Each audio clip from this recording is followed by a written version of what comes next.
kita akan mendengarkan langsung dari CEO Nagaya ya. Beliau akan berbicara mengenai apa sih yang sebenarnya terjadi dengan market kripto saat ini.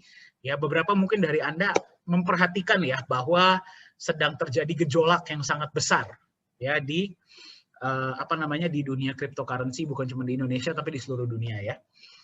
Nah, apa sih pandangan beliau dan dari sudut pandang Nagaya nanti bagaimana dan ke depannya seperti apa ya? Nanti beliau akan memberikan ulasan yang lengkap. Nah, setelah itu baru kita akan masuk ke kita akan mengetahui sistem referralnya Nagaya itu seperti apa. Jadi kalau Anda berhasil, istilahnya apa ya, Anda memberikan informasi tentang Nagaya kepada orang lain, mereka beli, apa sih rasa terima kasih Nagaya terhadap Anda? Ya, itu dalam bentuk referral nanti kita akan bicarakan.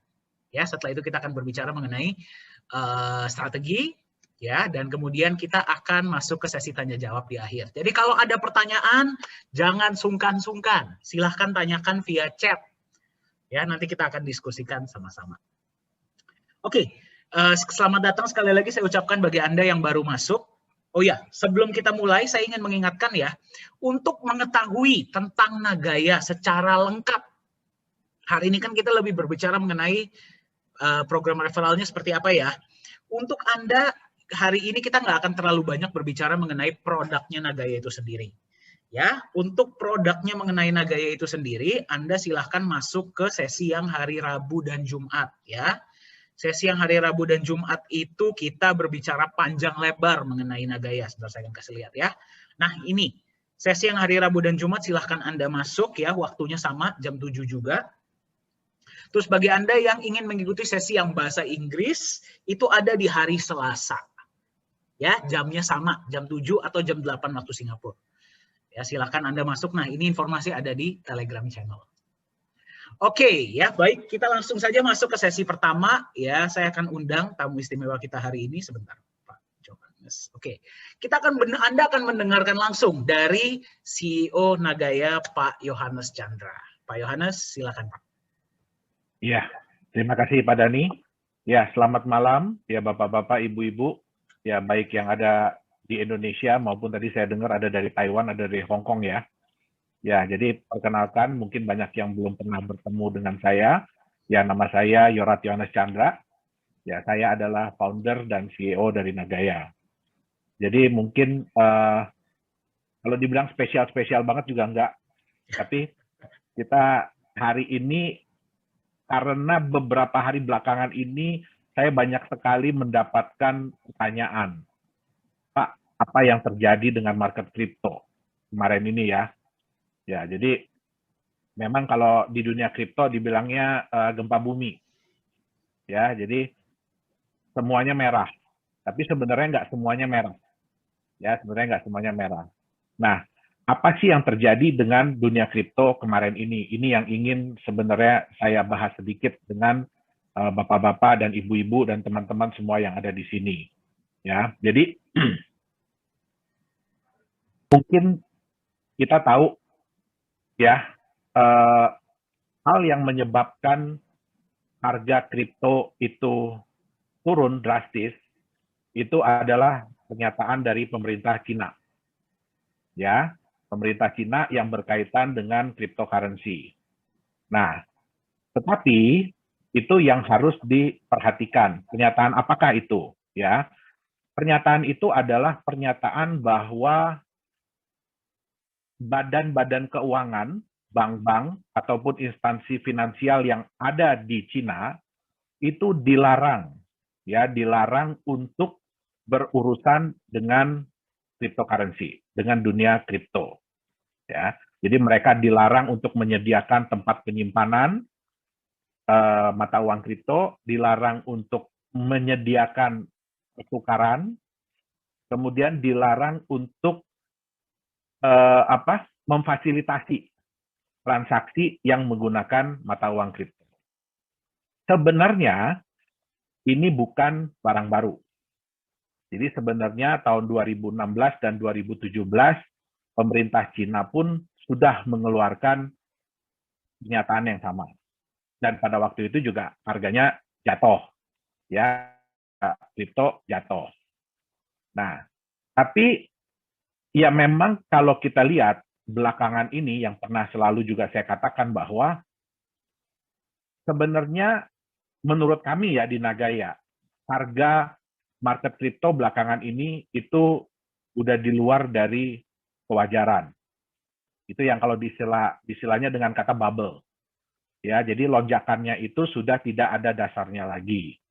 Nah, kemudian seperti yang selalu saya sampaikan bahwa pemerintah itu memang tidak bisa menghentikan teknologi yang membackup dari sebuah mata uang kripto.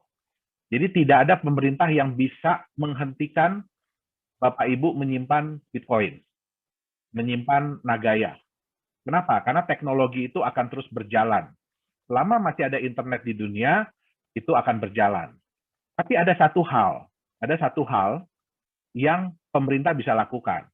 Itu yang namanya regulasi. Ya, yang namanya peraturan. Nah, kenapa sampai pemerintah Cina mengeluarkan statement yang sama lagi? Jadi seperti mengingatkan, ya, kenapa? Kalau Bapak Ibu lihat, ya, kalau buat saya pribadi ya, ini sih statement saya pribadi ya. Mungkin banyak yang berpikiran sama seperti saya, ya, bahwa sekarang ini mata uang kripto ini udah nggak ada aturannya lagi, udah nggak jelas mau dibawa kemana. Kenapa? Mungkin Bapak Ibu yang penggiat atau penggemar mata uang kripto udah tahu ya, sekarang segala jenis binatang ada di mata uang kripto. Ya, ada koin yang logonya anjing, logonya kucing, logonya monyet, logonya macam-macam.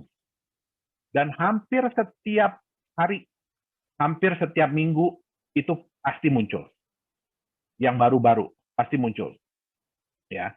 Nah, sedangkan mereka itu membuat yang seolah-olah market cap atau jumlah pasar yang dikuasai itu semakin besar. Kemarin sebelum drop harga jauh ini, itu market cap-nya kripto itu sekitar 3 triliun dolar. Ya, tentu saja ini mengundang kekhawatiran dari regulator, dari pemerintah. Kenapa? Ini saya ambil sedikit ya dari kata-kata Pak Dhani ya. Ini cocok banget nih. Pak Dhani mungkin bisa unmute Pak, supaya kita bisa ngobrol Pak. Oh iya, ya. boleh Pak. Boleh, Jadi nggak bosan, teman-teman nggak bosan dengerin cuma saya doang yang ngomong gitu. Ya. Boleh, Nah, boleh. Jadi kita diskusi nih ya Pak ya. Ya, jadi sekarang di dunia kripto itu kebanyakan apa? Sorry ya Bapak Ibu ya, kalau omongan saya agak keras atau agak kasar. Jadi yang kebanyakan adalah orang licik membohongi orang sok pinter, dan orang sok pinter membohongi orang yang tidak tahu. Ya, cuma ngikut-ngikut ya Pak ya berarti ya betul, di akhir ya. Betul. Itulah yang terjadi di dunia kripto sekarang ini. Ya. Jadi banyak sekali orang-orang yang kemudian seolah-olah mereka itu mengatakan bahwa nih the next crypto, the next apapun ya yang akan naik harga 1000 kali, 100 kali, berapapun mereka selalu katakan itu. Tapi hanya itu yang mereka katakan. Mereka tidak membicarakan fundamentalnya apa, ya kan? Terus kemudian ini kripto atau koin ini fungsinya nantinya apa, itu semua tidak dilakukan. Hanya mereka bilang bahwa ya ini berpeluang menjadi the next siapa yang kemarin contoh sukses. Ya. Jadi hanya menjual janji ya Pak ya, kalau misalkan biasanya dijual itu iming-iming. Ya, jadi mereka selalu katakan gini, tuh kamu udah ketinggalan yang ini, ya kan? Kamu udah ketinggalan yang ini. Sekarang ada yang baru nih, ya mungkin ada koin logo anjing 1, sekarang muncul koin logo anjing 2 atau logo kucing, ya. Nah, itu kemudian dimanfaatkan, ya supaya apa? Supaya orang-orang mau membeli dengan harapan bisa harganya sama dengan yang kucing kemarin atau anjing kemarin, gitu loh. Tanpa ada dasar-dasar yang jelas. Nah, tentu saja ini mengkhawatirkan buat pemerintah. Kenapa? Ya, seperti saya bilang tadi ya, orang licik membohongi orang sok pinter, orang sok pinter membohongi orang yang nggak tahu apa-apa.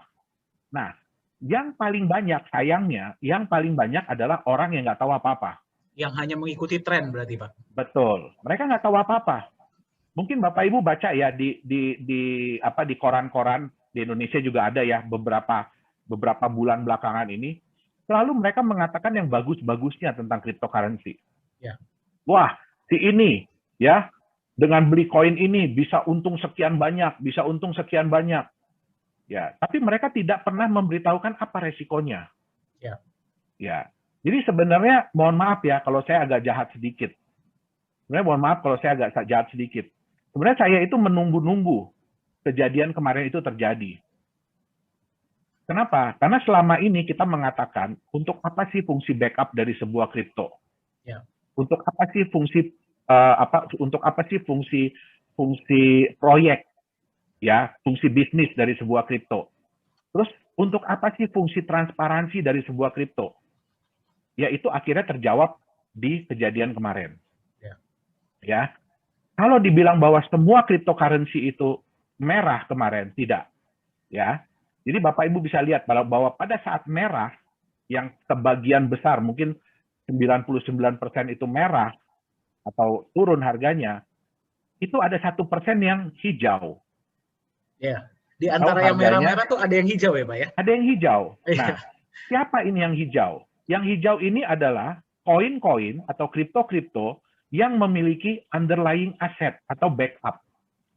Baik itu dalam bentuk emas, baik itu dalam bentuk US dollar, baik itu dalam bentuk euro, ya karena sekarang udah mulai banyak ya, bahkan Indonesia pun udah ada token yang di backup oleh Indonesian rupiah. Ya. Nah, jadi ada juga yang hijau, jadi bukan berarti semuanya merah. Nah, oke, kembali lagi tadi, kenapa sampai pemerintah Cina mengeluarkan statement seperti itu? Yang saya bilang tadi, orang yang tidak tahu inilah yang kasihan. Ya, orang yang tidak tahu inilah yang istilahnya akan menanggung akibatnya. Ya, dari ketidakpastian dunia kripto ini. Ya, mereka karena mereka cuma ini ya Pak ya, mungkin ya gara-gara beberapa dari mereka juga ada yang kehilangan pekerjaan dan apa mereka kan butuh dan diberikanlah harapan quote-unquote oleh janji-janji yang nggak masuk akal ini gitu loh Pak. Sorry. Ya. Suara saya masih kedengaran? Oh, tadi padanya agak keputus. Oke. Masih. Ya. Jadi ya itu tadi. Saya juga sebetulnya kemarin ini agak khawatir ya dengan pemberitaan-pemberitaan di koran ya. Jadi yang mendorong sekali bahwa wah ini Anda berinvestasi di cryptocurrency ini Anda akan untung terus. Kenapa? Karena selalu yang dimunculkan itu. Ya. Jadi dari 20 berita tentang keuntungan di kripto, hanya satu berita yang memberitahukan Anda hati-hatian di dunia kripto. Itu nggak pernah dikasih lihat usually Pak, biasanya Pak? Ada Pak, satu paragraf. Banyak kan yang untung-untungnya berarti ya? Iya, jadi di satu, itu pun dari 20 berita, itu ada satu yang hati-hati ya di dunia kripto. Yang lainnya semua dikasih lihat bagus-bagusnya aja ya Pak ya? Betul. Nah, kemarin ini pemerintah Cina mengeluarkan itu kenapa? Karena memang kita harus akuin ya, jumlah penduduk terbanyak di dunia itu adalah di Cina. Ya, jumlah penduduk terbanyak di dunia adalah di Cina. Dan kalau mau dilihat jumlah orang kaya itu saat ini paling banyak di Cina. Ya, dan mereka juga butuh sarana untuk investasi. Ya, mereka juga nggak bisa cuma mengandalkan bank, mereka juga tidak bisa cuma mengandalkan hasil usaha, sehingga mereka akan mencari solusi yang lain. Nah, begitu diperlihatkan oleh barang seperti ini yang kelihatannya menarik, ya mereka pasti akan berbondong-bondong ke situ. Nah, tentu saja itu artinya apa? Ya, uang Cina akan keluar dari Cina. Ya, uang Cina itu akan keluar dari Cina. Nah, makanya Cina harus berhati-hati, harus mengingatkan lagi. Ya, bukan yang dilarang itu bukan individu untuk memiliki mata uang kripto, bukan. Tapi yang dilarang adalah institusi. Ya, institusi perbankan, institusi finansial yang dilarang untuk menyediakan sarana. Itu yang penting. Ya. Nah, kemudian ada lagi ya, kalau saya nggak salah itu ada pemerintah Cina akan istilahnya merazia mining, ya kan, di Cina. Ya, kenapa? Karena memang tidak bisa dipungkiri mining di Cina itu memang jumlahnya sudah sangat besar, ya, dan itu memakan biaya listrik yang tinggi, ya. Tapi ada satu hal, ya. Jadi klaim yang mengatakan bahwa Bitcoin itu sekarang harga miningnya tinggi atau segala macam, itu karena persaingan. Jadi ini yang harus diingat, itu karena persaingan. Ya, kalau jumlah pesaingnya turun, otomatis jumlah pemakaian listriknya akan turun, jumlah alatnya akan turun. Jadi kalau di dunia kripto itu tidak bisa disamakan dengan dunia tambang. Kalau di dunia kripto, ya, kebutuhan atau biaya itu karena persaingan. Ya, biaya itu karena persaingan, bukan biaya itu karena kebutuhan. Oh, jadi kalau misalkan persaingannya turun, ya harga otomatis turun sendiri ya, Pak ya? Betul, betul. Oke. Biayanya bikin akan mahal turun. itu biaya kompetisinya, bukan biaya kompetisi. necessity-nya lah istilahnya ya? Bukan karena keharusan. Nah, makanya kemarin juga ada berita ya, itu dari salah satu perusahaan tambang yang besar di dunia, dan kebetulan dia adalah menambang emas. Ya, dia mengatakan bahwa Anda tidak bisa menyamakan Bitcoin seperti emas. Ya, jadi kalau ada klaim yang menyatakan bahwa cryptocurrency ini adalah emas digital, itu salah besar. Ya, jadi kecuali Nagaya ya, kalau Nagaya memang benar ada emasnya. Ya, Emasnya emas beneran, Pak ya? Betul, tapi kan banyak klaim kan dari cryptocurrency kan menyatakan bahwa ya kita ini adalah digital gold, ya kita sama dengan emas. Kenapa jumlahnya terbatas? Ini yang harus disadari, ya, yang harus kita ingat, ya. Yang menciptakan cryptocurrency itu adalah manusia, ya. Yang menciptakan cryptocurrency adalah manusia. Yang bisa bikin kripto bukan cuma yang namanya Satoshi Nakamoto, bukan yang namanya Yohanes Chandra aja, bukan yang cuma namanya Vitalik Buterin, bukan, ya. Banyak sekali orang-orang yang bisa menciptakan cryptocurrency. Bapak Ibu bisa lihat, hampir di setiap hari itu di CoinMarketCap itu mungkin bertambah berapa puluh cryptocurrency, berapa ratus dalam waktu satu hari. Tambah banyak terus, Pak. Betul. Itu Padahal yang terdaftar. Kalau dipikir-pikir, Pak, itu setiap hari itu ada aja koin-koin yang memang sudah di-remove, tapi tiap hari tambah banyak ya? Betul, betul. Ya, nah sekarang siapa yang membuat emas? Siapa yang menciptakan emas? Alam.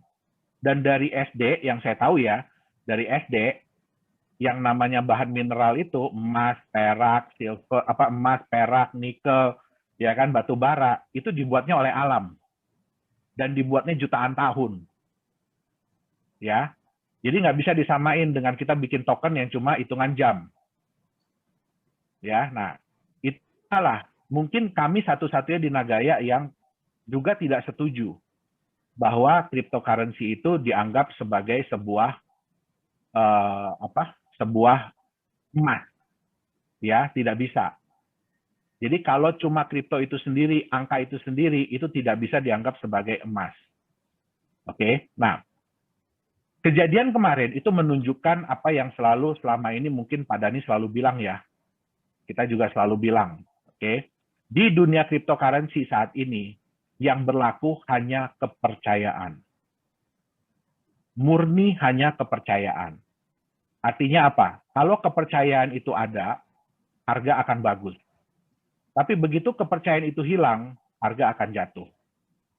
Ya. Nah, sayangnya, harga dan kepercayaan itu berbanding lurus. Jadi di dunia kripto itu, kalau harga naik, orang jadi percaya, orang mau beli. Sehingga harganya akan lebih naik lagi. Tapi berlaku juga kebalikannya. Kalau harga turun, kepercayaan orang akan hilang. Harganya akan lebih turun lagi. Jadi kayak bola salju ya Pak ya dia ya? Betul. Jadi benar-benar hanya berdasarkan sentimen. Ini sentimen positif apa sentimen negatif? Ya, sentimen positif atau sentimen negatif. Nah, hal yang kebalikannya terjadi di stable coin. Yang saya bilang tadi. Ada 1% yang warnanya hijau kok. Dan itu semua adalah koin-koin atau kripto-kripto yang memiliki backup, yang memiliki aset. Ya. Ya, baik itu emas, perak, US dollar. Artinya apa? Mereka itu memiliki nilai yang akan membackup mereka. Ya. Nah, saya mungkin akan share screen sedikit ya. Jadi itulah kenapa ya Pak ya, kan kebanyakan kalau mother of coin Bitcoin itu harganya turun, semuanya biasa ngikut turun. Tapi kalau yang punya aset, itu ada faktor ketiganya lah istilahnya ya. Betul. Selain dari sentimen pasar itu sendiri. Yang Betul. dia akan menjaga nilai kalau sampai semuanya jebol, quote to quote. Sebentar Pak Dhani, suaranya hilang. Oh, sorry. Kedengaran suara saya Pak? Udah kedengeran. Oke, ya. Oke. Ini saya harus stop dulu. Nah, udah kelihatan belum saya punya ini? Kelihatan, Pak. Saya punya apa? Ini ya. Ini tipe aset kripto ya, yang ingin perlihatkan. Jadi kalau di dunia saat ini, itu sebenarnya ada dua tipe aset kripto. Ya, yang paling kanan itu belum banyak yang kenal. Ya, cuma Bapak Ibu aja yang kenal. Ya, sama beberapa orang Korea, beberapa orang ya Rusia, beberapa itu baru beberapa semua. Ya. Nah, sekarang ini yang ada di dunia aset kripto itu sebenarnya ada dua, yaitu non-stable, artinya mereka itu tidak ada backup apa-apa. Ya, tidak ada underlying value, underlying asset, jadi tidak ada aset yang membackup, dan stable coin. Ya. Nah, kalau kita mau lihat non-stable coin itu memang bisa memberikan profit yang tinggi. Jadi kemungkinan harga naik itu bisa tinggi sekali. Ya, itu sudah terbukti ya. Di market sekarang banyak koin-koin yang seperti itu. Tapi mereka pun punya resiko yang tinggi. Jadi begitu kena sentimen negatif sedikit, ya, mereka akan turun. Artinya resikonya tinggi. Nah, nilai terburuknya berapa dari sebuah non-stable coin? Itu bisa mencapai 0. Jadi benar-benar bisa kehilangan nilainya. Berarti kalau naik tinggi sekali, kalau turunnya bisa sampai lantai, Pak ya? Betul, ya. Nah, untuk stable coin, ya, keuntungannya apa? Resikonya rendah. Kenapa? Karena dia memiliki backup. Artinya apa? Nilai terburuk dari stable coin adalah backup-nya itu tadi. Jadi kalau sebuah koin dikatakan bahwa satu koin ini ya bisa satu koin di backup oleh 1 gram emas, ya artinya selama-lamanya nilai koin itu tidak akan lebih rendah daripada nilai emas yang membackup. Ya, itu sewajarnya. Tapi kerugiannya apa ya? Berarti profitnya rendah. Kita tahu dong berapa sih kenaikan harga emas, ya kan? Berapa sih kenaikan harga US dollar? Ya nggak bisa dibandingkan dengan kenaikan harga Bitcoin dan teman-temannya. Betul nggak? Nah, dua aset yang sekarang ada ini, ya itulah yang bisa dijadikan pilihan. Jadi Anda mau ngambil profit tinggi, ya Anda harus siap terima resiko tinggi. Ya, itu namanya non-stable. Tapi kalau Anda mau ambil stable coin yang resikonya rendah, ya berarti kemungkinan Anda untung pun rendah. Lebih kecil. Kenapa? Ya? Karena dia akan mengikuti harganya. Ya. Nah, tapi ini hebatnya dunia kripto. Ya, sorry. Bentar ya. Ini nanti. Wah, itu menarik sekali itu Pak, angka-angkanya Pak. Ya, nanti kita bahas ya. Ya. Pak, by the way, peserta sudah 300 Pak. Oh ya. Ya. Ya, nah, silakan Pak. Sekarang kita bisa lihat ya. Sorry, bukan yang ini.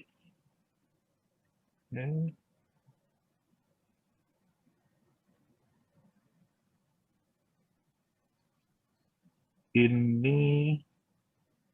Oke. Ya. Ini adalah salah satu stable coin. Jadi, stable token ya. Mereka token bukan koin ya.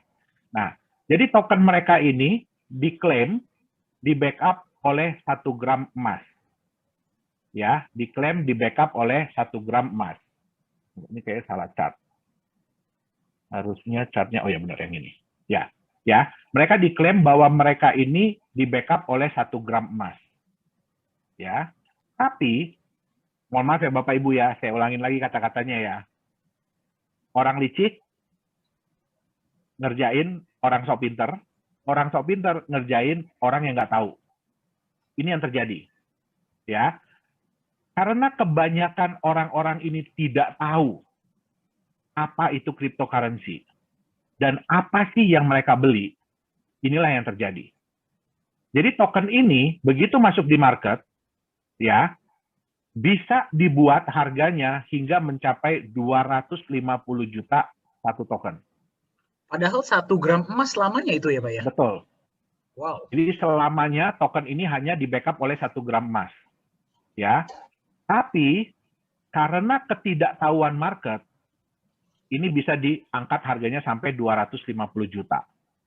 Pertanyaannya, apakah ada yang beli di harga 250 juta? Ada. Ada. Ya, saya ada baca sendiri kok chatnya pengakuan. Jadi orang itu beli dengan uang 100 juta rupiah di harga 250 juta rupiah. Nah, kemudian ya lama-kelamaan pasti market akan pelajari dong, ini token apa sih? Ya. Nah, ternyata diketahui bahwa token ini di backup oleh 1 gram emas selama-lamanya. Sehingga harganya sekarang itu 700 ribuan, 800 ribu. Nah, turunnya luar biasa ya Pak ya? Betul. Naiknya luar biasa, turunnya pun luar biasa. Iya, karena market sadar buat apa kita beli token di harga 250 juta, padahal backupnya 1 gram emas selama-lamanya. Nah, ini adalah keindahan dari dunia kripto, Bapak Ibu. Ya, keindahan dari dunia kripto. Kenapa? Karena banyak orang yang nggak tahu. Nah, inilah yang dimanfaatkan oleh orang-orang yang, sorry ya, licik. Ya, kayak kemarin, ya kan, ada yang dengan dia bilang bahwa, wah, dia cinta Doge. Ya, terus kemudian Doge bisa naik harganya sampai berpuluh-puluh kali lipat. Ya, terus kemudian dia bilang dia suka Bitcoin, dia beli Bitcoin sekian banyak, harganya naik lagi. Ya, terus kemudian dibanting sama dia harganya, dia tweet yang kebalikannya, sentimen negatif, harganya langsung drop. Ini bukannya orang terkenal ya Pak ya? Terkenal banget. Terkenal banget. Ya. Nah, pertanyaan saya satu. Apakah Bapak Ibu mau memiliki aset? Ya, Bapak Ibu mau memiliki aset yang karena satu orang terkenal ngomong, itu harganya bisa naik tinggi, tapi jangan senang dulu ya, bisa juga turun sangat parah. Pak Yohanes, kalau saya nggak salah ya Pak ya, itu dulu kita pas acara Chinese New Year tuh Pak Yohanes pernah menyebutkan hal yang sama deh Pak. Betul. Betul ya? Betul, dan itu pas itu tuh lagi naik-naiknya tuh Pak, dan banyak orang yang sebenarnya bahagia ketika diangkat harganya Pak. Betul. Tapi nggak habis berapa lama, jebol juga. Kita sudah prediksi waktu itu, ya kan? Ya mungkin kita ngomong bercandaan ya, ya kan? Ini pasti sebentar lagi dia jual nih. Dan ternyata benar ya Pak. Dan terbukti. Iya. Nah, jadi benar-benar yang membuat kami sedih di dunia kripto ini adalah harga itu hanya diatur berdasarkan kepercayaan orang. Dan inilah yang sering dimanfaatkan oleh orang-orang lain. Ya. Makanya di Nagaya ini kami bercapek-capek dahulu. Kenapa saya bilang bercapek-capek dahulu? Ya.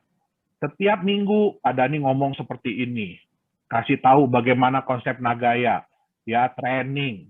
Ya, terus sekarang dibantu sama Pak Yunia, sama Pak Beni, sama Pak Alfian, nanti juga dengan tim-tim yang lain, ya kan, untuk mengajarkan kepada teman-teman, ya, seperti apa sih sebuah aset. Ya. Kemarin ini sudah ada pernyataan bahwa kripto ini sudah dijadikan sebagai aset spekulasi, sebagai barang, sebagai alat spekulasi. Artinya apa? Orang tidak akan pegang untuk waktu yang lama. Orang cuma berharap keuntungan, habis itu jual. Ya, mohon maaf Bapak Ibu, di Nagaya, kami menciptakan Nagaya bukan untuk seperti itu. Ya, kami menciptakan Nagaya ini sebagai aset.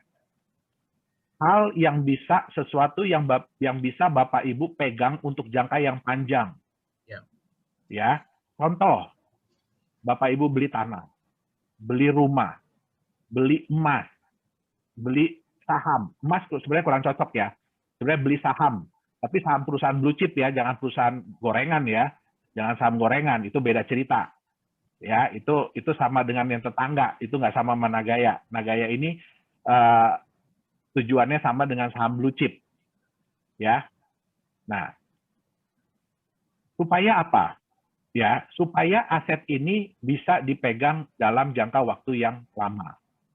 Ya. Karena kita selidikin ya, kenapa sih orang-orang itu membeli aset? Ya, contoh Bapak Ibu kenapa membeli rumah? Kenapa membeli saham-saham blue chip? Ya. Mereka semua itu mengharapkan harga asetnya, nilai asetnya itu ke depannya naik. Tapi selama mereka menunggu, mereka bisa mendapatkan sesuatu. Contoh kalau rumah, ya, Bapak Ibu beli rumah, ya harganya naik nggak? Naik. Tapi kan nggak mungkin bisa naik 100 kali dalam waktu setahun. Ya kan, hari ini beli rumah 500 juta, tiba-tiba besok udah ditawar orang 50 miliar gitu kan, tahun depan. Itu nggak mungkin. Ya, kena apa gusuran tol aja juga nggak mungkin begitu. Ya, karena saya udah pernah ngerasain kena gusuran tol. Ya. Nah, jadi nggak mungkin kayak begitu. Ya. Nah, terus kemudian selama kita menunggu, ada benefit yang kita rasakan. Tanahnya atau rumahnya entah bisa kita pakai dulu, ya kan, atau bisa kita sewakan ke orang.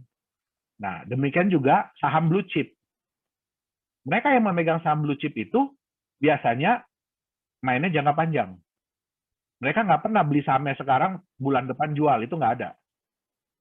Ya, mereka bisa pegang 2, 3, 4, 5 tahun. Ya, bahkan saya punya saham yang udah hampir mungkin udah 10 tahun kali ya, udah 10-15 tahun. Gitu loh. Nah, tapi selama kita menunggu harganya naik, ya kita bisa dapat dividen dari saham. Nah, itu yang Nagaya harapkan. Ya. Nah, kenapa di sini kami capek-capek dulu seperti ini? Karena kami juga tidak mau nanti ya Bapak Ibu itu dikerjain sama spekulan. Ya, kami mau Bapak Ibu ini mengerti apa sih Nagaya ini sebenarnya? Apa sih yang Bapak Ibu pegang? Apa sih yang Bapak Ibu miliki? Ya memang nggak bisa dipegang ya, sorry saya salah ngomong. Nagaya ini nggak bisa dipegang. Ya, karena semua bentuknya digital, handphonenya aja yang dipegang. Ya. Tapi walaupun ini angka digital, ya, tapi Nagaya ini adalah bukti kepemilikan emas. Ya, saya nggak peduli, manajemen tidak peduli kapan Bapak Ibu beli Nagaya. Kami tidak peduli. Dari mana Bapak Ibu beli Nagaya? Apakah sekarang masih beli dari perusahaan? Atau besok-besok 3-4 tahun lagi sudah beli dari market, sudah beli dari orang lain, dari tetangga, atau bahkan Bapak Ibu beli dari orang Amerika, dari orang Prancis. Ya, manajemen nggak peduli. Yang manajemen lihat adalah berapa Nagaya yang Bapak Ibu miliki. Besok-besok Bapak Ibu datang ke kantor kami ya. Ya mudah-mudahan Nagaya udah $100 makin banyak ya Pak Dani ya. Orang bisa jalan-jalan ke Singapura ya, ke kantor kita. Amin, Pak. Ya. Amin. Ya. Nah, supaya Bapak Ibu datang ke kita nanti tunjukin ke saya, Pak, saya punya sekian Nagaya loh sekarang. Nah, kita bisa kasih tahu ke Bapak Ibu berapa Nagaya yang Bapak Ibu miliki.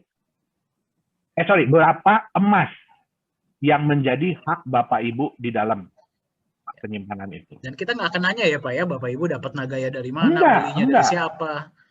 Kita nggak akan nanya. Kenapa? Karena Nagaya itu mudah diperjualbelikan, mudah ditransfer. Sekarang aja kita lihat aktivitas transfer Nagaya antar member, antar wallet itu sudah mulai banyak. Tiap hari pasti ada transaksi, ya transferan. Nah, jadi Nagaya ini memang kita ciptakan untuk mudah ditransfer, untuk mudah diperjualbelikan. Memang kita belum masuk di exchanger. Ya. Nah, mungkin sekalian ya Pak Dhani, saya minta waktu juga sebelum kita masuk di sesi yang berikutnya. Ya, jadi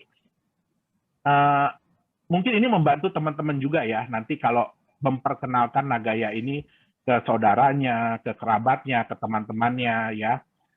Ada beberapa pertanyaan yang sering muncul ya. Yang pertama paling pasti adalah legalitas. Ya. Yang saya perlu tekankan adalah perusahaan Nagaya Technologies ini adalah perusahaan yang terdaftar resmi di pemerintah Singapura. Ya. Dan kita juga ada namanya Nagaya Korea, Nagaya Technologies Korea. Itu juga terdaftar di pemerintah Korea Selatan. Ya. Nah, makanya kita punya dua kantor, yang satu adalah kantor untuk Nagaya Singapura, yang satu lagi kantor untuk Nagaya Korea. Ya. Nah, kalau ditanyakan, ya, apakah koin Nagaya ini legal di Indonesia? Ya, koin Nagaya ini bisa dimiliki oleh semua orang di seluruh dunia. Bukan cuma di Indonesia, bukan cuma di Korea, bukan cuma di Singapura. Ya, tapi kalau kita memang mau benar-benar diakui, kita harus masuk di exchanger di Indonesia. Ya, itu adalah syarat mutlak. Kita harus masuk di exchanger di Indonesia. Oke. Nah, sedangkan kita punya aturan yang harus kita ikuti. Yaitu Nagaya ini harus terjual dulu 25% atau 11.250.000. Baru kita boleh masuk di exchanger. Ya. Pertanyaan saya, coba tolong diketik di chat ya. Diketik di chat. Oke, nanti Pak Dhani tolong bacain ke saya.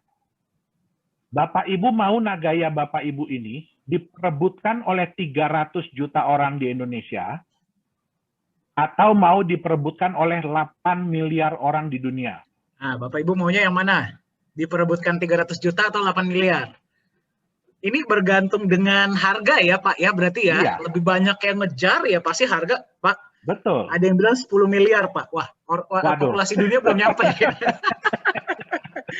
Ya. Pak, mayoritas 8 miliar Pak jawabannya Pak. Ya, karena prinsip dari market, ya kan, semakin banyak orang yang mengejar, ingin memiliki barang tersebut, dan semakin sedikit barang yang tersedia, itu pasti harga akan naik.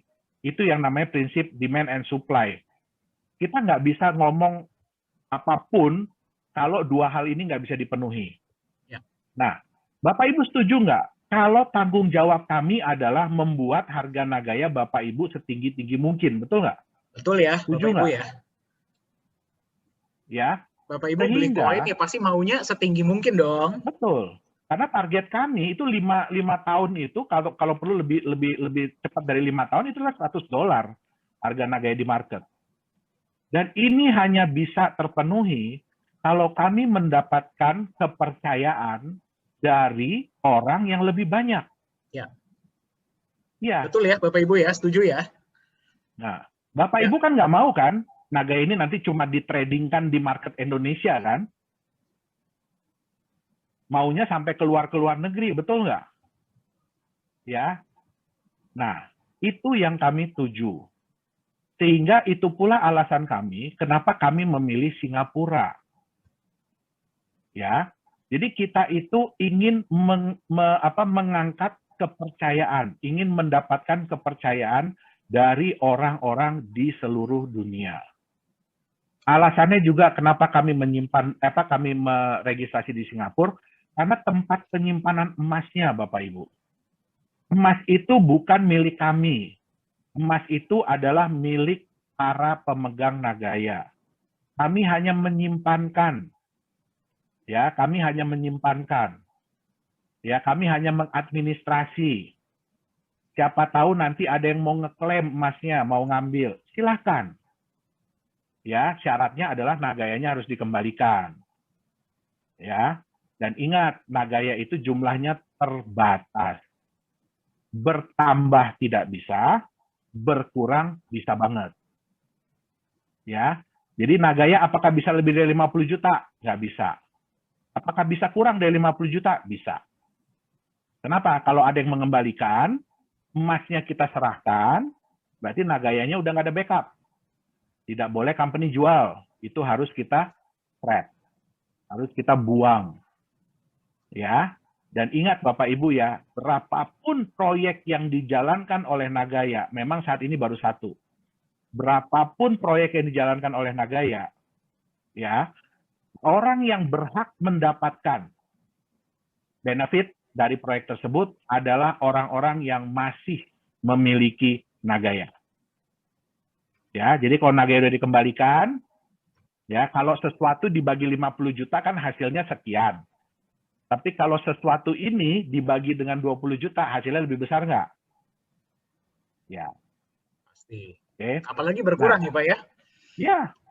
Karena target kami adalah 20 tahun ke depan, Nagaya hanya tinggal 10 juta Nagaya.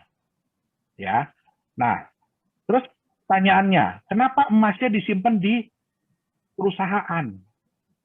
Kok tempat penyimpanannya atas nama perusahaan? Saat ini tempat penyimpanan itu atas nama perusahaan. Ya, ada yang bilang gini, ini kan blockchain, harusnya decentralized dong. Tapi emasnya centralized kan? Betul. Kenapa? Bapak Ibu mau nggak kalau besok-besok ngeklaim emas ke Pak Dani bilang saya nggak tahu di mana. Kan decentralized. Karena decentralized. Saya nggak tahu emasnya di mana. Ya, Bapak Ibu ingat ya, kalau Bapak Ibu, nih, contoh ya, Pak Dani sering ngasih contoh begini. Dari sekian banyak mobil, ya, yang menentukan bahwa Anda pemilik mobil itu apa? BPKB. BPKB. Ya, Anda nggak bisa ngasih mobilnya doang tanpa ngasih BPKB-nya, betul nggak? Itu namanya bodong. Ya, Anda nggak bisa, apalagi Anda nggak bisa jual BPKB-nya doang, mobilnya Anda pegang sendiri. Nggak bisa. Ya, yang kedua, sertifikat tanah.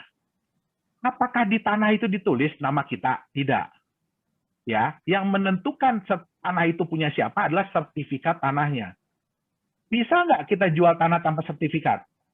Itu sama, namanya bodong. Ya, bisa nggak kita jual sertifikatnya doang, tapi tanahnya tetap kita pakai? Nggak bisa. Ya, di Nagaya itu adalah bukti kepemilikan emas. Jadi kalau Bapak Ibu jual Nagayanya ke orang, atau kasih Nagayanya ke orang, ya emasnya itu harus pindah. Kalau kita kasih ke Bapak Ibu emasnya, ya kita kasih ke Bapak Ibu emasnya, artinya kalau Bapak Ibu jual Nagayanya, emasnya mesti dipindah. Kalau yang beli masih satu kampung sih nggak apa-apa ya, satu tetangga gitu, satu komplek nggak apa-apa. Satu kampung, satu desa, satu kelurahan masih bisa, kecamatan, satu provinsi pun masih bisa. Tapi kan kita maunya nanti Nagaya Bapak Ibu ini yang minat untuk beli bukan cuma orang Indonesia. Bisa jadi orang Jepang, bisa jadi orang Amerika, ya kan?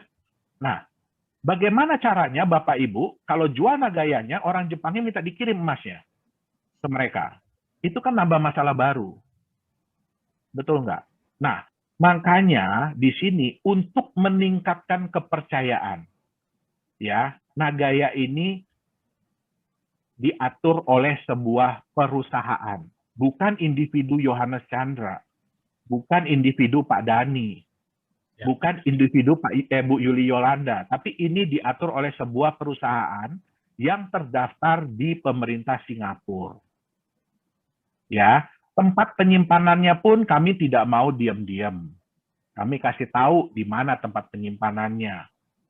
Ya, ada yang nanti mau iseng-iseng, ya kan, jalan ke Singapura, Pak, saya mau lihat dong emasnya, silahkan. Tapi kasih tahu kita dulu berapa hari sebelumnya.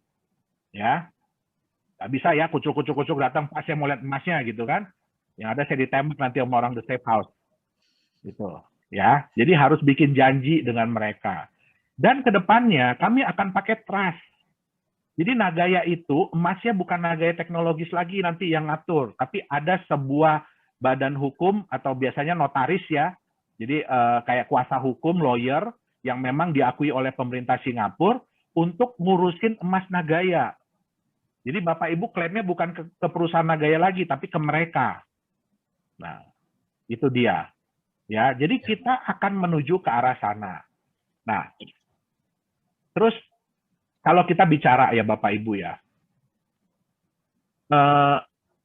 memang kami akui ya, semakin kami berusaha untuk transparan, itu semakin banyak orang yang berusaha untuk, mohon maaf ya kata-kata saya ya, untuk melanjangin Nagaya. Ya, untuk melanjangin Nagaya. Oke, kita paham itu. Tapi yang harus dimengerti adalah, ya, di dunia cryptocurrency, itu yang namanya transparansi itu bukan sesuatu yang keharusan. Ya. Ya, legalitas pun di dunia cryptocurrency itu bukan suatu keharusan. Kalau kita mau bicara, ya, Bitcoin, adakah legalitasnya perusahaannya? Tidak ada. Founder aja nggak ketahuan siapa ya Pak ya? Ethereum, adakah legalitas perusahaannya? Tidak ada. Doge, tidak ada. Litecoin, tidak ada. Tapi apakah mereka semua bisa masuk di exchanger? Bisa. Apakah mereka diperdagangkan? Diperdagangkan. Nah, jadi tidak ada keharusan di dunia kripto untuk memiliki legalitas. Ya, itu yang pertama. Yang kedua, ya, tidak ada keharusan di dunia kripto harus di backup sesuatu. Makanya kami pun di Nagaya itu banyak sekali mendapatkan tantangan. Ya, kenapa kok kripto harus di backup sesuatu? Kenapa kok kripto harus di backup emas segala macam? Itu bagi kami pun itu tantangan. Ya. Tapi satu hal, ya, kami tidak mau aset Bapak Ibu ini ya seperti aset-aset kripto yang lain. Semudah itu diangkat ke langit, tapi semudah itu pula dibanting ke tanah. Kita jangan samain Bitcoin ya. Kalau Bitcoin itu udah nenek moyang, itu pun nenek moyang Nagaya sebenarnya. Ya, Bitcoin itu nenek moyang Nagaya. Kita jangan nyamain Bitcoin. Ya, kita bandingkan Nagaya dengan koin-koin lain. Ya, yang baru muncul atau yang segala macam, yang baru-baru bermunculan lah. Jangan nyamain sama nenek moyang. Ya, nanti dikutuk kita. Ya, nah, jadi itu yang harus diingat. Ya, tidak ada keharusan, apalagi keharusan untuk menjalankan proyek. Ya. Tidak ada. Di dunia kripto tidak ada. Tidak ada juga keharusan harus ngasih tahu proyeknya apa segala macam, nggak ada. Bapak Ibu silakan. Ada banyak sekali koin di CoinMarketCap. Bapak Ibu bisa pelajari, buka white paper-nya, baca roadmap-nya segala macam. Coba cari proyek apa yang akan mereka jalankan. Ya. Nah, terus apalagi transparansi itu tidak ada. Ya, tidak ada keharusan bahwa perusahaan kripto itu harus transparan. Apalagi di audit. Ya, itu nggak ada. Nah, jadi apa yang Nagaya lakukan di sini adalah kita sangat menjunjung tinggi legalitas dan transparansi ini untuk apa?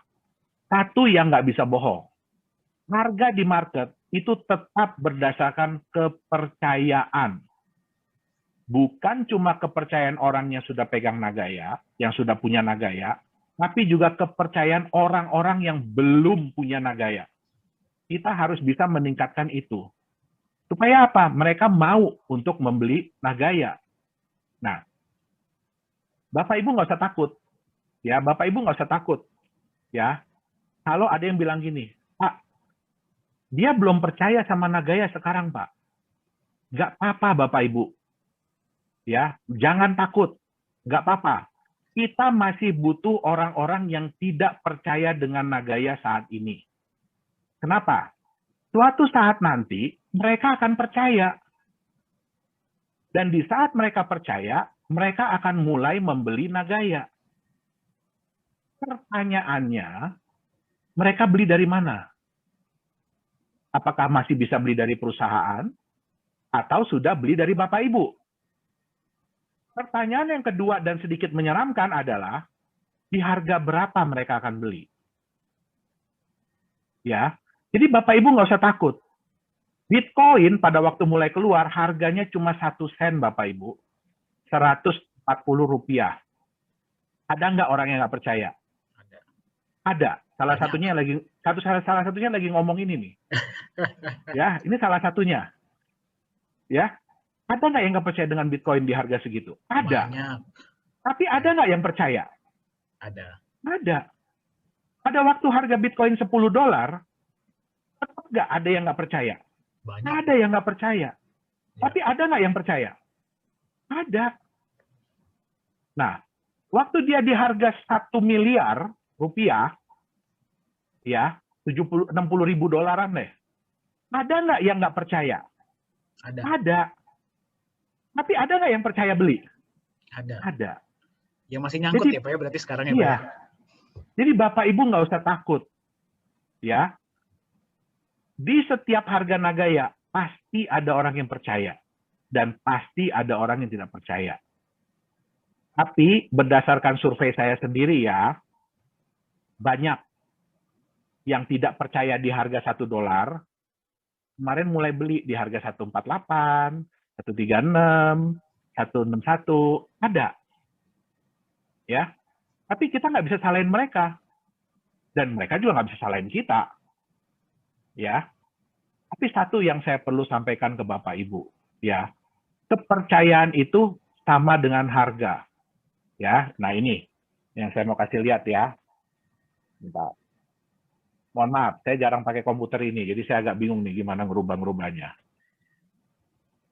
Lancar kok Pak sejauh ini Pak. Ya, nah, oke. Ya. Kita ngambil contoh yang paling simpel lah, tanah. Ya, Bapak Ibu mungkin sering ya menemukan orang nawarin tanah masih dalam bentuk hutan. Ya, kebetulan saya tinggal di Serpong, ya Tangerang. Jadi dulu di daerah ini hutan, Bapak Ibu. Kalau hutan yang digambar ini masih bagus loh ya. Ini hutannya terurus. Ini hutan karet ya. Ini terurus. Dulu hutan yang di Serpong ini waktu saya datang, wah hancur berantakan deh. Ya. Dulu kami ditawarin itu 100 juta rupiah per hektar. Wih, tahun berapa itu Pak? Saya lupa deh, saya sekitar umur 5-6 tahun, berarti tahun-tahun 80-an. Wih, 100 Ya, juta 100 1 juta, hektar Pak? 1 hektar. Wow. Ya. Pertanyaannya, ada nggak orang yang nggak percaya dan nggak mau beli tanah ini? Banyak Pak. Ada, itu saya juga, orang tua saya juga. Ya, tapi ada nggak yang beli? Ada pasti. Ada. Ya. Kemudian daerah itu berkembang menjadi seperti ini. Ya, menjadi seperti ini. Pertanyaan saya, apakah masih bisa dapat di harga 100 juta per hektar? Nggak mungkin. Nggak mungkin. Ya, terus kemudian berkembang lagi seperti ini. Apakah bisa dapat harga? Ya, anggaplah kalau yang gambar kedua udah 500 juta per hektar. Bisa nggak dapat 500 juta per hektar di gambar yang ketiga? Nggak mungkin. Apalagi kalau udah begini ya. Wih. Tanah yang sama, saya ingat banget tuh ya, tanah yang sama yang ditawarin 100 juta per hektar itu, hari ini harganya sudah 180 miliar per hektar. Ya, pertanyaan saya, di setiap perkembangan pasti ada yang percaya dan pasti ada yang tidak percaya. Ya, Bapak Ibu jangan ngelihat Nagaya udah di gambar yang terakhir ya Bapak Ibu ya. Nagaya itu ada di gambar yang pertama sekarang ini. Ya, kami memang belum bisa menunjukkan banyak kepada Bapak Ibu. Belum bisa. Ya. Tapi sejalan dengan waktu, perusahaan ini akan berkembang. Nagaya ini akan berkembang. Proyek-proyeknya pun akan berkembang. Ya. Dan suatu saat nanti kita akan tunjukin satu-satu. Ya. Nah, tapi ya ada resiko ya. Ini kan artinya semakin kepercayaan itu tinggi, ya harga itu sudah semakin tinggi. Jadi di Nagaya ini pun, ya kami tidak bisa, mohon maaf ya Bapak Ibu ya, saya tahu ada beberapa yang berusaha untuk menelanjangi Nagaya. Ya, Tapi kami pun harus punya senjata. Senjatanya untuk apa? Untuk memastikan bahwa harga nagaya Bapak Ibu itu semakin lama semakin meningkat. Caranya bagaimana? Ya kami akan transparan. Tapi transparan itu pun ada tahapannya. Ya, jangan samakan kami dengan perusahaan-perusahaan yang udah TBK ya. Ingat, Nagaya ini masih, kalau di gambar ini gambar yang pertama, yang masih utan. Ya, nah, tapi kita bersama-sama, ini yang selalu Pak Dhani bilang kan, ya, Anda punya dua pilihan. Anda mau berpartisipasi dahulu, Anda mau punya Nagaya sekarang, terus sama-sama yuk kita buktikan Nagaya itu bisa $100. Atau Anda mau terbukti dulu Nagayanya $100, baru kemudian Anda mau beli. Kembali pilihan kepada masing-masing orang. Setiap orang punya strategi sendiri-sendiri, ya, punya tingkat kepercayaan sendiri-sendiri. Nah, jadi kami pun tidak bisa memaksakan itu. Jadi Bapak Ibu nggak usah takut, ya. Kalau ada temannya atau apanya masih belum percaya dengan Nagaya, nggak masalah. Percayalah, suatu saat dia akan percaya dengan Nagaya. Nah, berapa harga yang harus dibayar? Ya kan dia yang bayar, bukan kita. Ya kan? Nah, oke. Itu dia. Nah, ini yang saya bilang tadi, ya. Di harga berapapun, ini harga Bitcoin ya, sebelum jatuh lagi. Di harga berapapun, pasti ada orang yang tidak percaya, dan pasti ada orang yang percaya. Tapi, semakin tinggi kepercayaan orang, ya berarti harga akan semakin tinggi. Itu dia. Oke. Nah, wah, saya udah ngomong berapa lama nih Pak Dhani? Hampir sejam, Pak. Waduh, hampir sejam. Oke. Padahal tadi cuma dikasih waktu cuma setengah jam loh sama Pak Dhani. Nggak apa-apa, kayaknya teman-teman Ya. responnya ini luar biasa, Pak. Ya. Nah, jadi memang kami pun ya tidak bisa lepas dari dukungan Bapak Ibu. Ya, untuk mengenalkan Nagaya. Bapak Ibu ingat, Bapak Ibu bukan menjual Nagaya. Tapi Bapak Ibu memperkenalkan Nagaya kepada teman-temannya. Ya, banyak yang bilang begini, Pak, saya tuh nggak ngerti blockchain, ya, saya itu nggak ngerti kripto, ya, terus saya mau cerita apa Pak?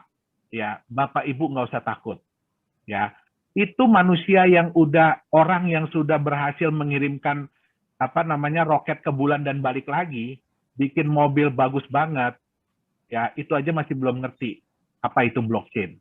Apa itu Bitcoin, ya, atau dia pura-pura nggak ngerti ya Pak Dhani ya. Ya. Susah dibedakan, Pak ya. Iya, itu sulit dibedakan memang ya. Nah, oh ya satu ya, Bapak Ibu, sebenarnya ya, ini sedikit bocoran ya. Sebenarnya Bitcoin itu dibuat bukan untuk menggantikan apa namanya, bukan sebagai alat pembayaran, ya. Bitcoin itu sebenarnya adalah sebagai alat tukar, barter. Ya, makanya tulisannya Electronic Cash Peer-to-Peer System. Jadi, kalau alat pembayaran, ya itu kan bisa masuk ke bank dan lain-lain. Bitcoin itu sebenarnya bukan itu. Dia lebih kepada individu ke individu. Konsep Berarti awalnya. Itu niat awalnya ya, Pak ya? Benar-benar Ya, oke. betul. Jadi ini ya sistem barter yang dipercaya antara orang ke orang. Nah, tapi sejalan dengan waktu berkembang, akhirnya menjadi sistem pembayaran, alat pembayaran, dan sekarang ya mungkin kalau yang namanya Satoshi sedih ya sedih juga ya, karena jadinya sekarang jadi alat spekulasi. Oke, nah, jadi saya sampai mana ya? Oh, ya, jadi Bapak Ibu nggak usah takut. Bapak Ibu cukup menjelaskan kepada teman-temannya, saudara-saudara, alasan kenapa Bapak Ibu membeli Nagaya. Apapun alasan itu, ya cukup bilang itu aja. Sisanya ajak mereka nonton Zoom. Ya, kenapa? Tidak mungkin orang-orang itu bisa mengerti, memahami konsep Nagaya ini hanya dalam waktu singkat. Ya, tidak mungkin. Pak Dani aja, ya itu sama saya duduk mungkin 2 bulan lebih. Iya, Pak. Lebih, Ya, Pak. Iya. lebih. Tiap hari ngomonginnya Nagaya, ngomongin satu persatu. Nah, jadi tidak mungkin bisa. Ya, kami pun tidak berharap Bapak Ibu mengerti ya 100% tentang Nagaya ini. Ya, memang saya lihat ada beberapa yang sudah paham konsep Nagaya ini, ya sudah mengerti, sudah ngelotok, ya kan? Tapi ya kita nggak bisa menyamaratakan, ya. Nah, makanya ya manfaatkanlah Zoom ini. Ya, Zoom ini juga dibuat ya supaya Bapak Ibu dipermudah. Jadi kalau ada teman-temannya yang ini ya oke, yuk kita nonton Zoom-nya yuk. Ya, Pak Dani yang cerita. Oke, Pak Dani yang menjelaskan. Ya, jadi Bapak Ibu cara yang paling mudah juga apa? Nggak perlu buka toko, Bapak Ibu. Ya, nggak perlu buka Nagaya Center. Ya, nggak perlu modal ruko, nggak perlu modal apa-apa. Modalnya cuma 1 M. 1 mulut. Ya, mungkin sekarang juga udah nggak pakai mulut ya, sekarang pakainya jempol. Ya, kebanyakan. Nah, apa yang dimanfaatkan? Manfaatkan semua channel yang ada. Ya, siapa yang nggak punya Facebook? Boleh angkat tangan, nanti Pak Dani bisa bikinin Facebooknya. Coba Ya. mungkin boleh di-share nih. Teman-teman siapa di sini yang nggak punya Facebook?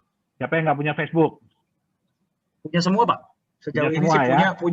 punya. Saya, Nah, Pak, punya. Oke, siapa punya yang di semua. Facebooknya nggak ada teman? Nanti saya kasih 10 Nagaya. Ayo, ada di sini yang Facebooknya nggak punya teman? Saya jadi Ada? teman pertama deh, kalau gitu nggak apa-apa.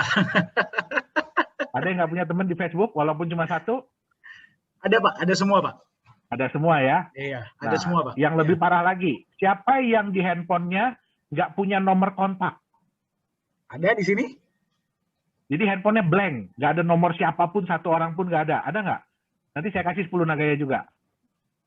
Ya, kalau begitu ngapain punya HP sih ya, Pak ya?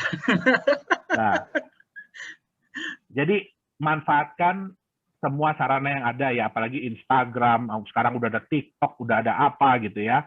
Tapi ingat Bapak Ibu ya, Bapak Ibu hanya menjelaskan kepada mereka alasan kenapa Bapak Ibu membeli Nagaya. Ya, karena itulah yang sebenarnya orang-orang mau dengar. Bukan konsep Nagaya yang aduh jelimet nanti ini begini, nanti emasnya diginiin, nanti dipakai di mall Korea ini. Sisanya kalau mereka memang tertarik, silahkan ikut di Zoom meeting kami. Ya, nah jadi mungkin itu yang bisa saya sampaikan ya. Kalau nggak nanti kita bisa sampai jam 9 ini kita ngobrol. Ya, jadi mungkin itu yang bisa saya sampaikan. Satu saran saya adalah kalau memang Bapak Ibu ingin ya berinvestasi atau ingin trading di dunia kripto, lakukanlah dengan bijak. Ya, jangan hanya mengikuti tren. Ya, jangan cuma baca berita di koran. Wah, ada koin begini, wah ada koin begini, keuntungannya sampai sekian banyak. Pelajari dengan baik-baik apa mereka itu. Ya, apa konsep mereka, apa keuntungan mereka, apa manfaat yang diberikan, apa jaminannya. Ya kan? Nah, dipelajari dengan sebaik-baiknya. Harapan kami pun di Nagaya ini bukan cuma jualan kripto, bukan cuma jualan koin, tapi kami ingin Bapak Ibu lebih lebih aware, lebih apa Pak Dani, aware, lebih paham, terus kemudian lebih kritis lah Ya. dengan dunia kripto. Kenapa? Karena semakin harga kripto itu melambung tinggi, akan semakin banyak penawaran-penawaran yang datang kepada Bapak Ibu. Jadi pelajarilah dengan bijaksana, ya. Nah, terus jangan sampai, ya itu tadi, ya, kebagiannya cuma pas udah di atas. Ya. Jadi kalau main roller coaster itu pada saat nanjak itu memang enak ya, semua orang ketawa-ketawa. Tapi pada saat udah di atas, dia harus turun. Nah, yang turun ini biasanya orang pada teriak-teriak. Yang ditakutin kalau naik roller coaster itu jantung.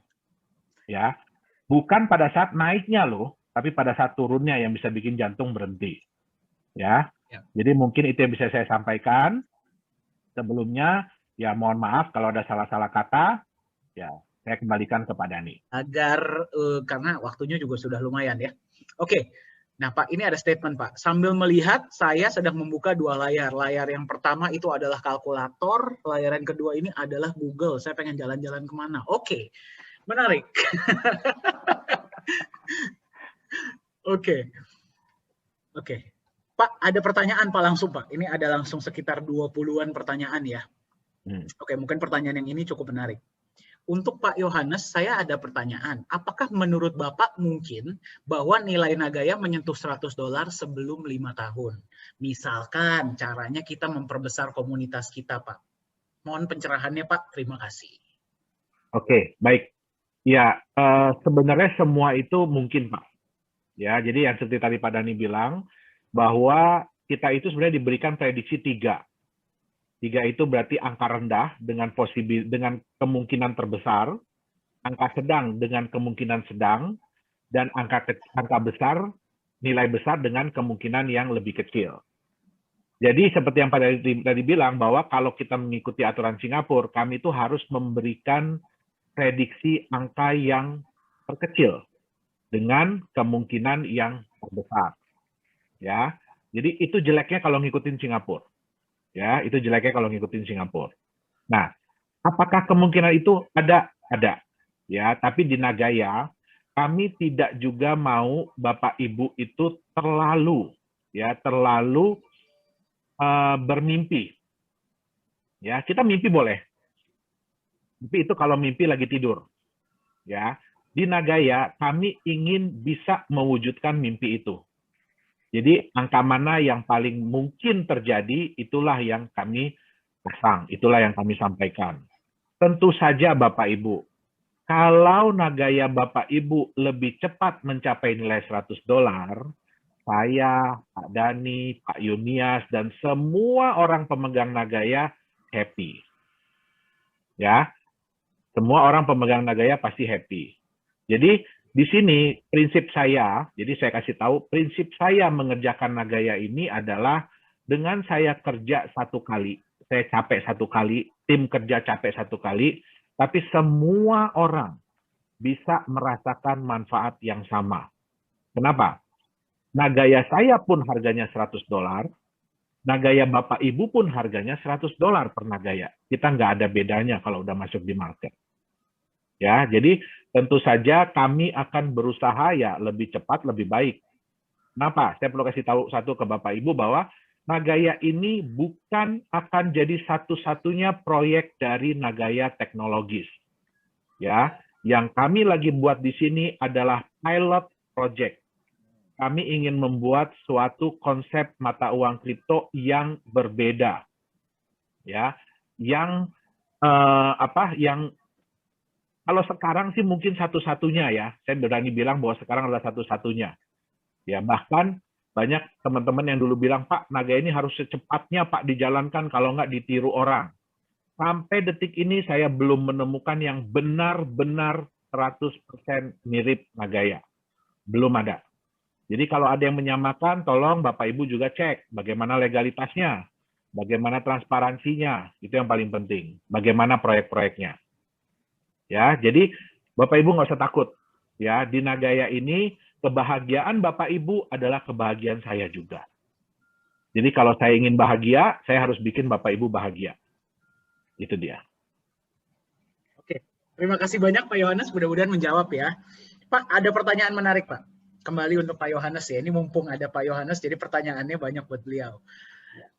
Pak Yohanes, Assalamualaikum. Saya ada pertanyaan Pak. Ya. Kenapa Bapak ini sangat idealis, Pak? Sebagai contoh, yang pertama, Bapak lebih menginginkan banyak orang Indonesia yang memiliki dibandingkan negara lain. Kemudian transparansinya nggak tanggung-tanggung. Bapak sepertinya sangat memperhatikan pemilik Nagaya. Apa alasannya, Pak, kalau boleh saya tahu? Terima kasih banyak. Wassalamualaikum warahmatullahi wabarakatuh. Ya, gini Pak ya. Jadi, kalau saya boleh cerita awal ceritanya kenapa saya membuat Nagaya. Ya, jadi latar belakang saya, ya setelah saya sudah tidak lagi terjun di dunia tambang, saya jadi pengacara, ya bukan pengacara yang ngebela orang ya, pengacara itu pengangguran, nggak ada acara. Ya, akhirnya saya menekuni lagi hobi saya, pendidikan saya yang dulu yaitu IT. Nah, tahun 2017 itu mulai banyak kripto-kripto yang bermunculan dan mulai banyak yang meminta saya untuk membuatkan koin. Ya, karena pada waktu itu token belum heboh ya. Waktu itu masih koin yang heboh dengan nominal yang tidak sedikit. Ya, kenapa? Karena udah terkenal dulu. Bikin koin itu modalnya ratusan juta, bahkan miliaran. Bahkan hanya bisa orang luar negeri yang bikin. Nah, tapi saya sedih. Kenapa? Karena banyak cryptocurrency yang dibuat itu hanya ujung-ujungnya adalah scam atau non-performing atau hanya sebagai exit plan. Ya, nah dari situ kemudian tim bilang, ya, dan mungkin Bapak Ibu tahu ya yang namanya BitConnect ya. Nah, itu teman saya itu bukan cuma itu orang ibarat kata tuh yang tadinya hidup mungkin bisa 7 turunan, sekarang untuk mikirin diri sendiri aja setengah mati gara-gara kasus BitConnect. Ya. Nah, dari situ saya belajar bahwa cryptocurrency ini awalnya dibikin dengan tujuan yang baik, tapi banyak disalahgunakan. Yaitu tentu saja udah pasti ya. Jadi kita nggak bisa juga nyalain cuma cryptocurrency.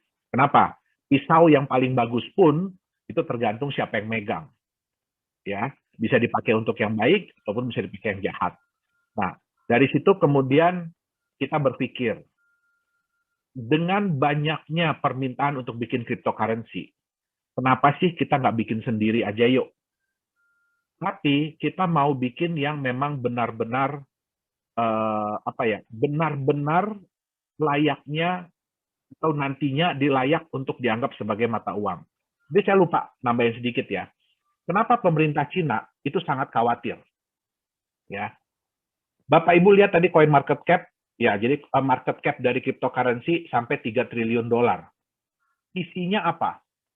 Isinya itu adalah koin-koin yang tambah lama tambah nggak benar. Yang saya bilang tadi, segala macam binatang muncul. Ya, dengan jumlah yang luar biasa.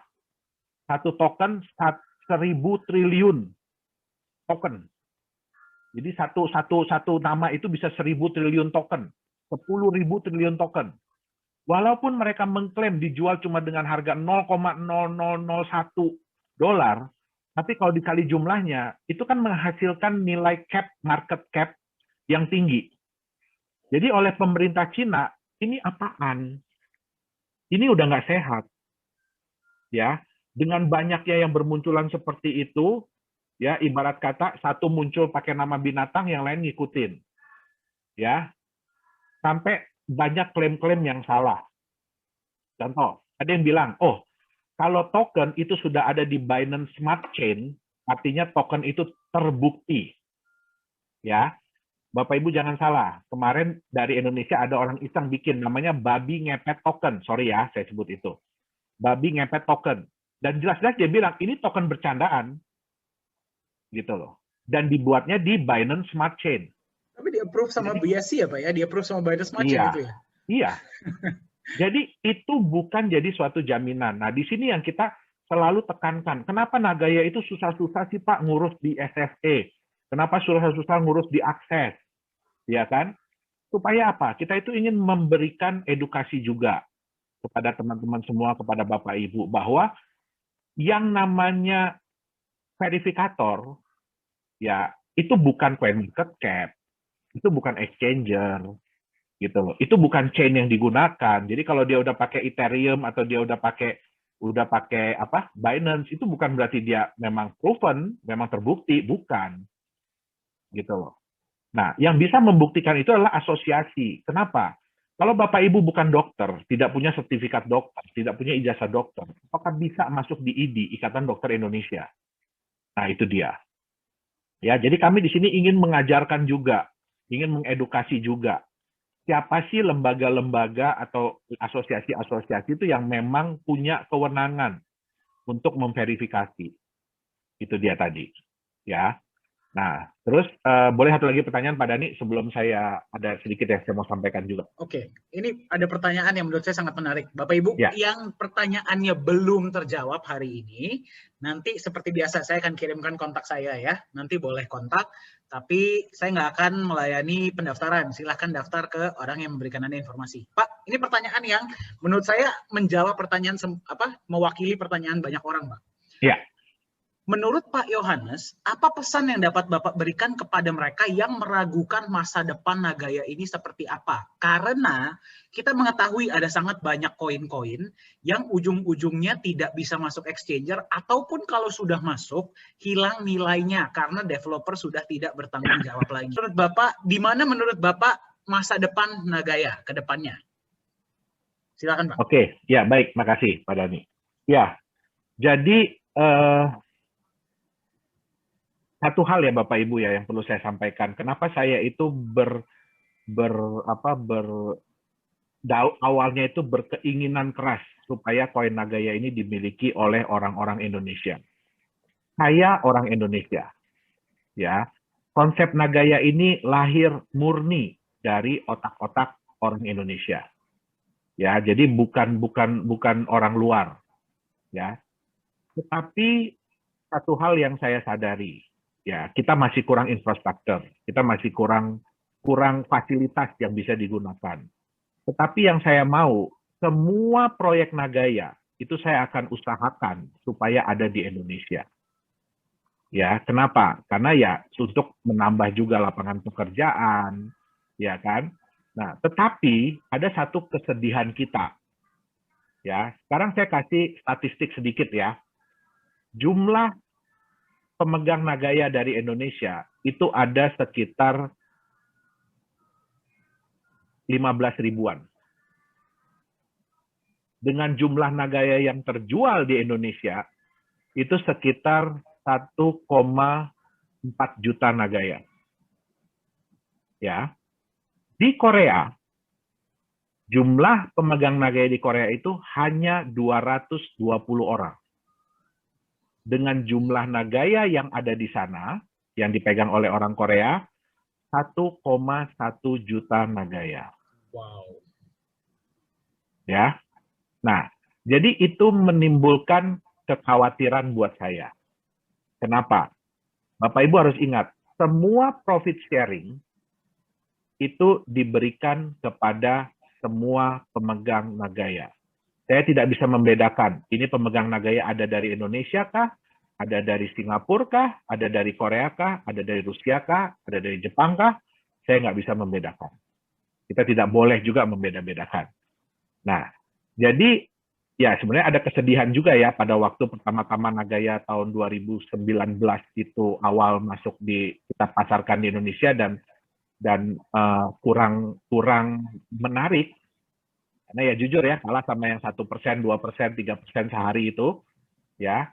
Nah, sampai akhirnya saya memutuskan setelah 1 tahun, jadi akhir 2018, akhir 2018. 1 tahun kemudian setelah dikejar-kejar oleh Profesor Jung, kita punya Chief Marketing Officer, saya sampai diiniin, kamu tuh serius nggak mau pasarin Nagaya di Korea? Kalau kamu serius, kamu datang ke Korea. Akhirnya saya putuskan untuk datang ke Korea. Dan kita menyiapkan semuanya di Korea. Tapi ya ada lagi hambatan, yaitu di COVID. Nah, tapi saya bersyukur, karena COVID ini banyak sekali, yang tadi saya bilang ya 1%, 2%, 3%, ya bahkan yang lembaga-lembaga besar, ya organisasi-organisasi yang besar, itu akhirnya collapse. Nah, kenapa? Karena mereka semua itu selalu memberikan yang namanya fixed return. Mereka selalu ngasih angka yang pasti. Di Nagaya, kami tidak mau seperti itu. Ya, kami bekerja, kami mengerjakan bisnis, kami mengerjakan proyek. Ya. Kami yang bisa kami berikan adalah kita akan transparan. Kita akan kasih tahu berapa sih profit dari proyek ini, atau adakah kerugian dari proyek ini. Ya, nah syukur ya kita selama 5 kali pembagian ini ya kita berhasil meningkatkan.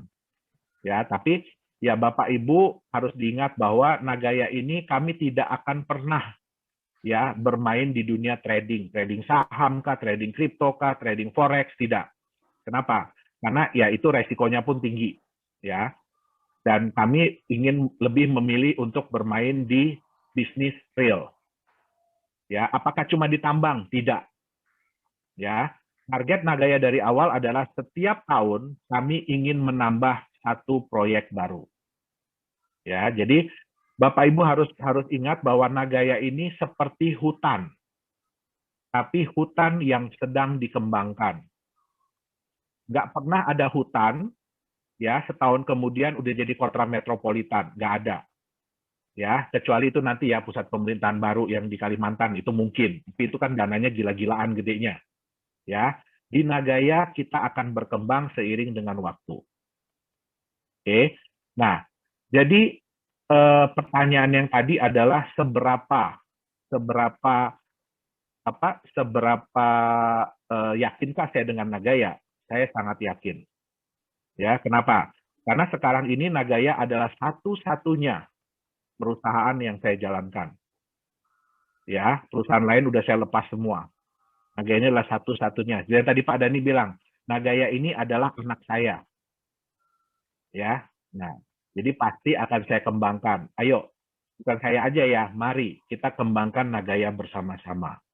Bapak Ibu harus ingat bahwa referral yang kami berikan kepada Bapak Ibu, ya itu adalah rasa terima kasih kami kepada Bapak Ibu yang sudah mau bersusah payah cerita ke teman, ya itu kan pasti modal juga ya, modal air putih untuk minum kan. Kalau udah ngomong panjang-panjang, udah ngetik lama-lama kan pegel juga ya. Nah, itu dia, modal air minum, udah modal emosi. Saya yakin pasti banyak yang emosi. Ya, Dani aja sekarang emosian kalau di kantor. Ya. Nah, jadi pasti ada. Tapi ya kita harus ingat bahwa ya itu adalah apa namanya?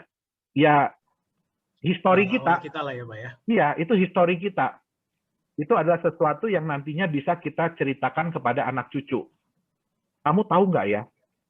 Ya, papa atau mama, bapak atau ibu ini dapat naga ini setengah mati loh. Ya. Nah, terus kenapa? Kenapa? Kami selalu mengatakan angka tahunan Bapak Ibu. 5 tahun, 20 tahun. Karena di Nagaya, kami semua tidak ada yang percaya dengan yang namanya cepat kaya. Nggak ada. 1 bulan bisa langsung kaya, itu nggak ada. 1 tahun bisa langsung kaya, itu nggak ada. Semua itu butuh proses. Ya, Bapak Ibu mungkin tahu ya yang namanya Facebook, ceritanya Facebook kayak apa? Ceritanya Google kayak apa? Ceritanya Alibaba itu seperti apa? Itulah yang sedang kami bangun. Ya, jadi Nagaya ini bukan perusahaan yang sudah besar terus jualan koin, tidak. Perusahaan ini adalah perusahaan yang memang kita rintis bersama-sama. Ya, tambang itu punya keluarga saya. Ya, nah, jadi harus diingat yang punya saya itu adalah Nagaya. Ya, jadi yang ingin saya kembangkan adalah Nagaya. Suatu saat nanti, apakah kita akan punya tambang sendiri? Pasti. Ya, saya bisa bilang. Apakah Nagaya punya aset sendiri? Pasti.